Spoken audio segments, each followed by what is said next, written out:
Now fourth part क्या था, fourth part में बस जो v था, जो एक्सेलरेशन था, तो फोर्थ पार्ट करते हैं। फोर्थ पार्ट में हमें initial velocity +50 metre per second ही दे रखी थी, लेकिन एक्सेलरेशन हमें दे रखा है -10 मीटर पर सेकेंड स्क्वायर। वापस से फॉर्मूला तो क्या लगेगा, s is equal to u t plus half AT square, right. तो at t is equal to 1 second, ध्यान से देखिएगा, तो S1 is equal to u t मतलब 50 इंटू 1 प्लस हाफ इंटू -10, क्योंकि एक्सेलरेशन -10 दे रखी है, राइट, इंटू में टाइम 1 का स्क्वायर।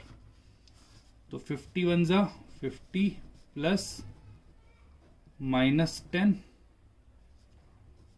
तो ये -5 आ जाएगा। 50 माइनस 45 -5, 50 -5 कितना रह गया, 45 metre. Similarly t is equal to 2 seconds पे देखें तो S2 is equal to 50 into 2 plus half into -10 into 2 का स्क्वायर, तो ये आ जाएगा 100 माइनस हाफ इंटू 10 इंटू 4, तो ये क्या 80 मीटर आ जाएगा।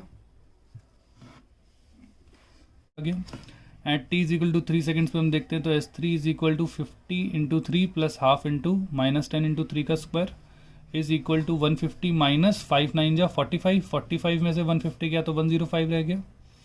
Similarly t is equal to 4 second पे S4 क्या होगा, 54 जा 200 -10 और ये 16, तो क्या ये हो जाएगा 200 माइनस, इसे करेंगे तो क्या 80 आ जाएगा, क्योंकि 4 4 जा 16 होता है।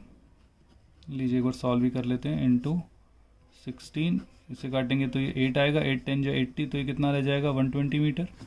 Similarly t is equal to 5 seconds के अंदर S5, ये कितना आ जाएगा 55 जा प्लस हाफ -10 इंटू 5 का स्क्वायर इज इक्वल टू 5 5 जा 250 माइनस 2 से करेंगे तो 5 का क्यूब, तो 125 आ जाएगा 5 का क्यूब, तो 250 माइनस 125, तो कितना आ गया 125 मीटर, राइट। तो आप देख रहे हैं कि कैसे डिस्टेंस शुरुआत में 45 था, फिर 80, फिर बढ़ रहा है, लेकिन देखिए कितना बाद में धीरे धीरे कम होता चला जा रहा है, राइट।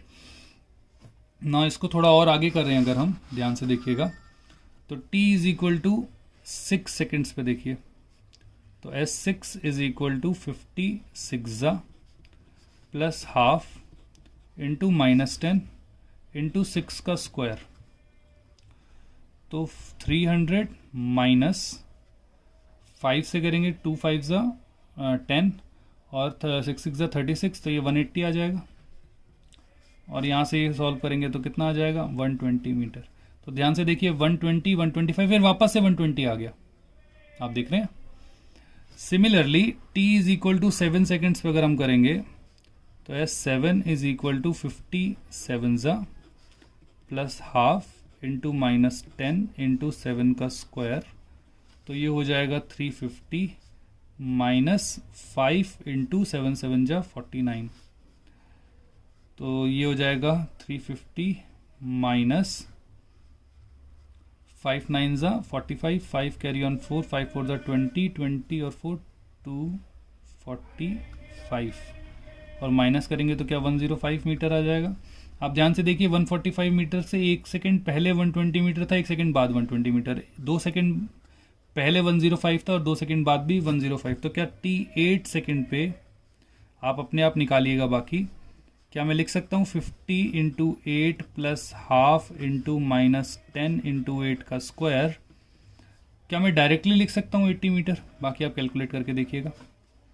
सिमिलरली t 9 सेकेंड्स पे क्या मैं S9 लिख सकता हूँ 45 मीटर, और t is equal to 10 seconds पे मैं लिख सकता हूँ S10 is equal to 0 metre. अब इसका मतलब क्या है, तो ध्यान से देखिए, मैं इसको दोबारा सारी वैल्यूज़ को t is equal to 10 seconds पे S10 कितना आ गया 0 मीटर। तो अब इसका मतलब क्या है, ध्यान से देखिएगा। अब इस चीज़ को मैं पूरा दोबारा से इलेबोरेट कर रहा हूँ। तो हमने देखा था कि जब हमारी इनिशियल वेलोसिटी थी +50 मीटर पर सेकेंड और एक्सेलरेशन है -10 मीटर पर सेकेंड स्क्वायर। ये हमारा चौथा केस है, राइट। अब मैं कैलकुलेशंस नहीं कर रहा, मैं सीधी वैल्यूज बता रहा हूँ।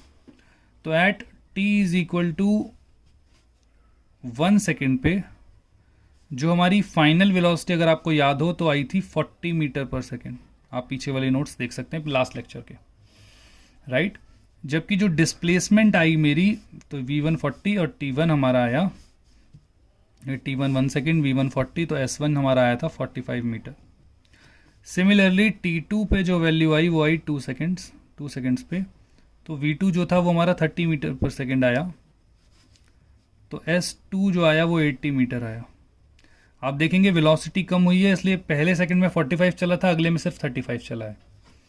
सिमिलरली t3 अगर मैं देखूं तो 3 सेकेंड्स होगा, और v3 कितना हो जाएगा 20 मीटर पर सेकेंड, और s3 हमारा इसमें आया था 105 मीटर। t4 जो था वो 4 सेकेंड पे, v4 हमारा 10 मीटर पर सेकेंड आया था, और s4 जब हमने निकाला तो 120 मीटर आया। t5 पे हमारा 5 सेकेंड्स था, v5 पे हमने यहाँ 0 मीटर पर सेकेंड आया, और s5 हमारा 125 मीटर आया। ध्यान से देखिए वेलोसिटी 0 हो गई है, डिस्प्लेसमेंट जो है वो धीरे धीरे देखिए कम हो रहा है। पहले 45 चेंज हुआ था 0 से, क्योंकि s0 अगर मैं t is equal to 0 second भी ले लेता हूँ अगर, तो हमारा v0 जो था या initial velocity 50 metre per second थी, और डिस्प्लेसमेंट हमने 0 से ही शुरू किया था। तो पहले सेकंड में 45, फिर 35, फिर 25, ये वही रेशो 3:5:3:1, लेकिन उल्टे रेशो में, उल्टी डायरेक्शन में। इसके बाद देखिए 6 सेकंड्स पे जो v6 होगा क्या वो -10 हो जाएगा, क्योंकि देखिए एक्सेलरेशन वेलोसिटी 0 और एक्सेलरेशन माइनस में, तो हमारा दूसरा केस जो अभी हमने किया था। सिमिलरली जो s6 अभी हमने निकाला वो आया -120 मीटर, सॉरी +120 मीटर, तो पीछे जाने लग गया। तो अगर आसान भाषा में हम देखें तो इसको अगर हम महसूस कर पाएँ तो कोई भी बॉल अगर मैं ऊपर फेंकता हूँ 50 मीटर पर सेकंड से, तो धीरे धीरे उसकी वेलोसिटी कम होती है और हर सेकंड 10-10 मीटर पर सेकंड कम होगी। इसमें मैं ये मान रहा हूँ कि एक्सेलरेशन -10 मीटर पर सेकंड स्क्वायर है अर्थ की, 9.8 नहीं है, 10 ले रहा हूँ मैं, राइट। इसी के साथ फिर डिस्प्लेसमेंट हमारा चेंज हो रहा है। तो पहले सबसे ऊपर पहुंच गई, तो सबसे ऊपर जब वो पहुंची तो 125 मीटर, सबसे ऊपर पहुंचेगी तो वेलोसिटी 0। तो ये वो वाले केसेस में बहुत काम आएगा कि जब हम कहते हैं कि a ball is throne upwards with a velocity 10, 20, 30 कुछ भी ले सकते हैं, and reaches its maximum height. तो मैक्सिमम हाइट मतलब कि वहां पे उसकी फाइनल वेलोसिटी जो होगी वो क्या हो जाएगी 0, क्योंकि वो मैक्सिमम हाइट होगी। ध्यान से देखिए 125 मीटर के आगे नहीं गया ये, तो ये इसकी मैक्सिमम हाइट है, और मैक्सिमम हाइट पे जो वेलोसिटी होती है वो 0 होती है, right. Similarly t is equal to 7 seconds, t is equal to 7 में v7 कितना हो जाएगा -20 मीटर पर सेकेंड, और s7 कितना हो जाएगा 105 metre. Similarly t is equal to 8 seconds पे, तो v8 तो ये हो जाएगा -30 मीटर पर सेकेंड, और s8 हो जाएगा हमारा 80 मीटर। ध्यान से देखिए दोबारा से वेलोसिटी जैसे जैसे नेगेटिव डायरेक्शन में बढ़ रही है, डिस्प्लेसमेंट भी देखिए बढ़ती जा रही है। पहले में वो 5 मीटर चला, -5 मीटर चला, फिर दूसरे में वो -15 चला, फिर -25 चल रहा है। t9 अगर हम देखें 9 सेकेंड्स पे, तो v9 जो हो जाएगा क्या वो -40 मीटर पर सेकेंड हो जाएगा, और s9 जो होगा वो 45 मीटर पे होगा।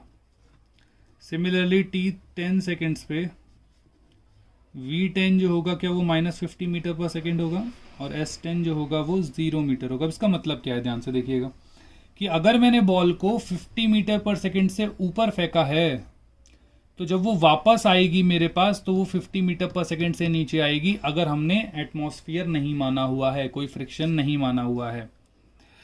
और ये 0 मीटर मतलब वो वापस से मेरे हाथ में आ गई, तो जब वो मेरे हाथ में वापस से आएगी तो उसकी वेलोसिटी -50 मीटर पर सेकेंड होगी। क्या आप लोगों को क्लियर है? ये वाला पूरा डाटा बहुत ज़्यादा इंपॉर्टेंट है। फ्री फॉल के अंदर आप इसको ऐसा मानिए कि हर जगह यूज़ होगा ये। फ्री फॉल तो आपको रटा होना चाहिए, ये वाला डाटा आपको लगभग रटा होना चाहिए, राइट। इस पूरे को आपको रटना पड़ेगा। इवन 50 के लिए नहीं, आपको 60 के लिए याद करना चाहिए ताकि आपको सारे केसेस लगभग पूरे हो जाएं। इसीलिए जब फर्स्ट केस मैं करा रहा था उसमें मैंने 6 सेकंड्स तक लिया था, राइट। तो इसका मैं आपको एक ग्राफ और बना के दिखाता, एक पूरा चार्ट सा बना के दिखाता हूं ताकि आप लोगों को और क्लियर रहे। तो अब जो ये डाटा है उसको अगर हम एक पर्टिकुलर बॉल के हिसाब से प्रोजेक्ट करें, कि अगर हम इसको मान लें कि एक बॉल है जिसको मैंने इनिशियल वेलोसिटी 60 मीटर पर सेकंड से ऊपर की तरफ फेंका है, राइट। अब 60 मीटर पर सेकंड में फेंका है तो t इज इक्वल टू क्या 0 सेकंड हो जाएगा। इस वाले केस के अंदर मैंने 50 लिया था, लेकिन 60 लेंगे तो आप पूरा एक विजुअलाइज कर पाएंगे और उसमें कोई भी केस मिस नहीं होगा, इसलिए मैंने 60 लिया है और वो मैं अपने आप ऐड कर दूंगा, राइट। आप इन वैल्यूज़ को भी अगर इनिशियल वेलोसिटी 60 लेके करेंगे तो ऑटोमेटिकली वही वैल्यूज आएंगी जो मैं प्रोजेक्ट करने वाला हूँ, ध्यान से देखिएगा। तो at initial velocity 60 metre per second और एक्सेलरेशन मैंने आपको बता ही दिया कि -10 मीटर पर सेकेंड स्क्वायर था, राइट। तो time 0 seconds, initial velocity 60 metre per second और एक्सेलरेशन -10 मीटर पर सेकेंड। तो at t is equal to 1 second पे जो हमारी वेलोसिटी होगी क्या वो 50 मीटर पर सेकेंड हो जाएगी, कम हो जाएगी। तो हमारे पास ये अगर मैं बॉल इसको मान लूँ तो इसकी वेलोसिटी जो है वो 50 मीटर पर सेकेंड हो जाएगी। और ये जो हाइट है 0 से, तो ये जो होगी वो 55 मीटर होगी। Similarly at t is equal to 2 seconds पे ये जो बॉल है इसकी जो वेलोसिटी है वो कितनी हो जाएगी 40 मीटर पर सेकेंड, और जो ये टोटल ऊपर से यहाँ तक ये हो जाएगा 100 metre. Similarly at t is equal to 3 seconds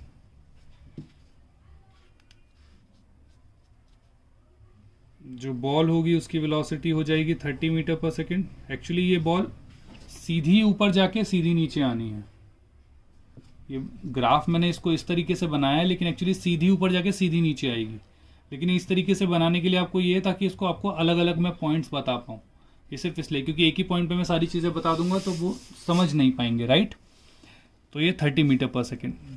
similarly t is equal to 4 seconds पे जो बॉल होगी वो ऊपर की तरफ कितनी वेलोसिटी होगी उसकी, देखिए यहाँ पे 50 थी, यहाँ 40, यहाँ 30, तो यहाँ पे 20 मीटर पर सेकेंड।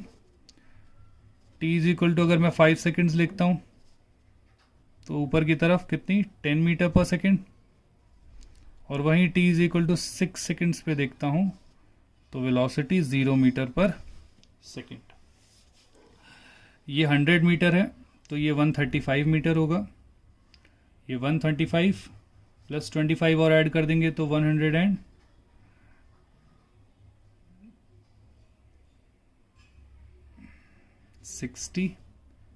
ये 175 मीटर और जो टॉप पे पहुंचेंगे वो होगा 180 मीटर, राइट। अब 0 मीटर पर सेकंड पहुंची, अब ऊपर से नीचे आएगी तो अगले सेकंड में 6 सेकंड पे सबसे ऊपर है तो 7th सेकंड पे ये यहाँ पहुंच जाएगी। वेलोसिटी जो होगी वो -10 मीटर पर सेकंड होगी। माइनस मैंने नीचे की तरफ एरो डाल दिया है तो वो ऑटोमेटिकली माइनस हम कंसीडर कर रहे हैं, राइट। और यहाँ से 7 सेकेंड्स और अपने आप जो हाइट होगी वो यहाँ पे क्योंकि 180 था तो ये अपने आप 175 हो जाएगी और 10 मीटर पर सेकेंड नीचे। इसके बाद आप ध्यान से देखेंगे तो 10 अगले सेकेंड्स पे क्या हो जाएगा, ये 20 मीटर पर सेकेंड नीचे की तरफ। और यहाँ पे जो हाइट हो जाएगी वो कितनी हो जाएगी 160 मीटर, जो ऊपर से नीचे आ रही है, राइट। क्योंकि 160 मीटर बॉटम से अगर हम देखें, राइट। अगर मैं टॉप से देखूं तो क्या इसी को 0 मान सकता हूं। अगर मैं टॉप से देखूंगा तो ये कितना मीटर चल गया यहाँ से 5 मीटर। और टॉप से अगर मैं वापस से इसको देखूंगा तो ये कितना चल गया 20 मीटर, राइट। तो 160 तो मैंने यहाँ डाल दिया, इसलिए मैं आगे से 160 वगैरह नहीं डालूंगा, नहीं तो आपको कॉम्प्लिकेट होगा। तो अब अगर मैं नीचे जाता हूँ और तो ये 30 मीटर पर सेकंड की वेलोसिटी आ गई डाउनवर्ड डायरेक्शन में। टाइम हमारा यहाँ पे ऊपर हमारा 8 सेकंड हो गया था तो यहाँ पे हमारा 9 सेकंड्स हो जाएगा। और जो डिस्प्लेसमेंट होगी हो गया वो 45 मीटर हो जाएगी ऊपर से अगर मैं कैलकुलेट करता हूँ, क्योंकि यहाँ से तो बॉटम से तो 135 है ही। सिमिलरली 45 के बाद 80 मीटर और वेलोसिटी 40 मीटर पर सेकेंड। और टाइम जो होगा वो कितना हो जाएगा 10 सेकेंड्स। जो आपने अभी डाटा देखा था ये उससे रिलेट कर रहा है, क्योंकि वापस से वो उसी पोजीशन पे जा रहा है। 80 मीटर ऊपर से है, लेकिन नीचे से देखेंगे तो वापस से 100 मीटर ही आएगा। तो जो हमने यहाँ पे डाटा देखा था जिसमें सबसे मैक्सिमम पॉइंट आने के बाद 1 सेकंड पहले और 1 सेकंड बाद पे वो वापस उसी पॉइंट पे था, ये कुछ वैसा ही है। तो जो सबसे मोस्ट पॉइंट पे, सबसे ऊपर पॉइंट पे पहुंचे, तो जो 1 सेकंड पहले और 1 सेकंड बाद पे दोनों सेम पॉइंट, 2 सेकंड पहले और 2 सेकंड बाद, 3 सेकंड पहले और 3 सेकंड बाद, 4 सेकंड पहले और 4 सेकंड बाद। सिमिलरली जब हम t is equal to 11 seconds पे देखेंगे तो जो वेलोसिटी है वो 50 मीटर पर सेकेंड होगी, और ऊपर से अगर मैं कैलकुलेट करूंगा तो 125 मीटर होगा ये, राइट। और नीचे वाला जो डिस्टेंस होगा वो 180 मीटर होगा ऊपर से जब मैं कैलकुलेट करूंगा, और t is equal to 12 seconds होगा। और यहाँ पे जो वेलोसिटी होगी वो नीचे की तरफ 60 मीटर पर सेकेंड होगी। तो यहाँ से आप लोगों को समझ में आएगा कि ये वाली चीज़ें इंपॉर्टेंट क्यों हैं, क्योंकि जब भी मैं किसी चीज़ को फ्री फॉल के केस के अंदर अगर जब भी हम देखेंगे, तो जब भी मैं किसी चीज़ को ऊपर की तरफ फेंकूंगा, जब भी मैं किसी चीज़ को ऊपर की तरफ फेंकूंगा, तो ये वाला पूरी चीज़ें काम आ सकती हैं। अब मैं ऊपर हो सकता है 60 मीटर पर सेकेंड से फेंकूं, हो सकता है 50 मीटर पर सेकेंड से फेंकूं, हो सकता है 40 मीटर पर सेकेंड से फेंकूं। 40 मीटर से फेंकूंगा तो ये पूरा डाटा आ जाएगा काम में, 50 से फेंकूंगा तो ये पूरा आ जाएगा, 60 से फेंकूंगा तो ये पूरा आ जाएगा। वहीं ऊपर, सबसे ऊपर से जब मैं छोड़ता हूं तो 0 मीटर पर सेकेंड से छोड़ूंगा तो ये पूरा सारा नीचे वाला डाटा आ जाएगा, राइट। अगर मैं किसी चीज को ऊपर से फेंकता हूं तो ये 10 मीटर पर सेकेंड से नीचे फेंकूं, 20 मीटर पर सेकेंड से नीचे फेंकूं, 30 मीटर पर सेकेंड से नीचे फेंकूं, तो ये वाला सारा डाटा आ जाएगा। तो मोस्ट प्रोबेबली इसके अंदर आपके एटलीस्ट, अगर मैं ज्यादा भी ना कहूं तो 60% केसेस फ्री फॉल के ऐसे ही कवर हो जाएंगे, 9 स्टैंडर्ड ओलंपियाड्स को इंक्लूड करते हुए, right. Most of the questions are आपके इस तरह से ही कंप्लीट हो जाएंगे। अब आपका सवाल हो सकता है कि सर एक्सेलरेशन के अंदर तो 9.8 जनरली मीटर पर सेकंड का क्वेश्चन आता है। जब 9th क्लास के बच्चे हो गए तो हो सकता है उसे अभी कंफर्म ही ना हो। जो 10th क्लास के बच्चे अगर देख रहे हैं तो वो ये कहेंगे सर ये तो 9.8 मीटर पर सेकंड स्क्वायर आता है, आप तो लेकिन 10 ले रहे हो। तो बेटा अगर 9.8 मीटर पर सेकंड लेके करोगे तो बस आपकी कैलकुलेशन बढ़ती है, लेकिन अप्रॉक्सीमेटली अगर आप वैल्यू देखोगे, जैसे फॉर एग्जांपल अगर मैं 50 मीटर पर सेकंड से फेंकता हूं तो 5 सेकंड बाद जो मैक्सिमम हाइट अचीव होती है 10 मीटर पर सेकंड लेके वो होती है 125 मीटर, जो हमने वैल्यूज के अंदर यहां निकाली है। वहीं अगर मैं 9.8 ले लेता हूं तो 122.5 हो जाती है। तो इसे देख के मुझे ये जरूर समझ में आ सकता है कि अच्छा अगर मैं सबसे ऊपर बॉल फेंकूंगा और अगर 9.8 है तो वो उसके आसपास ही रहेगा।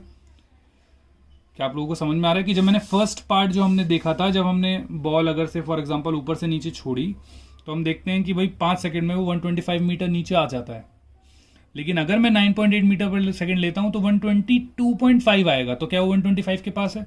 तो डायरेक्टली विदाउट एनी कैलकुलेशन मुझे उसका आंसर मिल जाता है। क्या आप लोगों को क्लियर है? अगेन आई एम सेइंग ये फोर्थ पार्ट सबसे ज्यादा इंपॉर्टेंट है, ये फ्री फॉल के अंदर बहुत ज्यादा काम आएगा। इसके ऊपर ना जाने कितने सवाल आप लोग कर पाएंगे और आपको कितने सवाल मिलेंगे, ये सबसे ज़्यादा डिफ़िकल्ट भी हो जाता है बच्चों के लिए। लेकिन अगर ये मेथड आप लोग याद कर लें या समझ लें, पहले याद करें वैल्यूज सारी, समझ तो मैंने आपको क्वेश्चन से दिखाई दिया है कि कैसे आएगी, लेकिन फिर उसके समझने के बाद कि कैसे कैसे आएंगी, इनकी वैल्यूज आप ज़रूर याद रख लें, क्योंकि फिर आपके जो क्वेश्चन हैं वो बहुत जल्दी जल्दी होंगे, राइट। अभी के लिए इतना ही।